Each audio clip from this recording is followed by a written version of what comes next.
Ce label, très prisé, est un gage de qualité qui atteste d'un savoir-faire. C'est une victoire, une belle reconnaissance pour les professionnels qui attendaient cette récompense depuis 11 ans.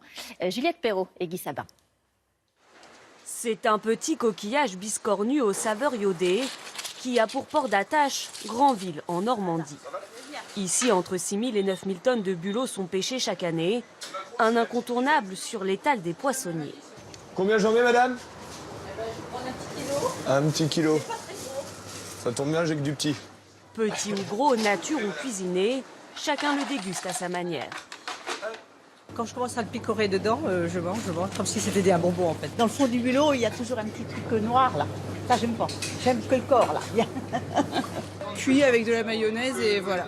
Après, il y a d'autres recettes, mais c'est quand même le grand classique. Un grand classique désormais distingué au niveau européen avec l'obtention du label IGP, une indication géographique protégée qui encadre les techniques de pêche et garantit le niveau de qualité et de fraîcheur du bulot de Granville. Le pêcheur doit ramener son bulot dans les 12 heures au maximum après le moment où il l'a pêché. La mise en vente doit se faire forcément dans les 24 heures. Et l'exploitation du produit, la mise en vente sur l'étal ou la cuisson pour les ateliers de cuisson doit se faire dans les 48 heures. Il aura fallu 11 ans pour que l'Union européenne décerne aux mollusques normands le précieux label. Une victoire pour la soixantaine de bulotiers de la baie, comme Guillaume Lenoir qui prend la mer chaque matin depuis 18 ans. Ça, c'est du beau bulot de la baie de Granville, ça, IGP. Pour le pêcheur, l'obtention de l'IGP est une satisfaction personnelle. C'est une reconnaissance, au moins des efforts faits par la profession.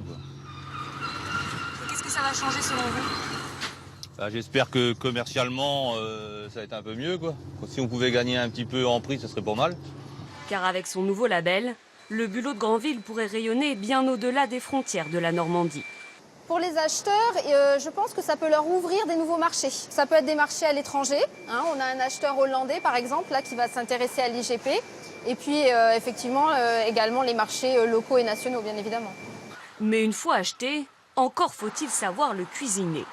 Dans son restaurant, Cyril Doraf le revisite en maquis. Première étape, décortiquer les bulots cuits.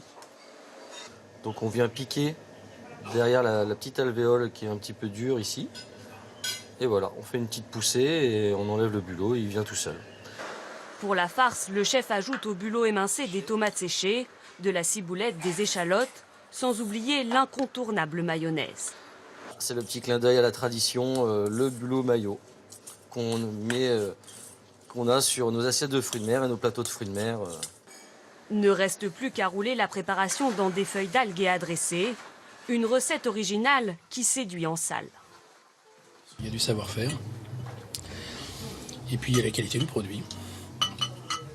Tout à fait satisfaisant. De quoi inspirer d'autres chefs professionnels ou amateurs.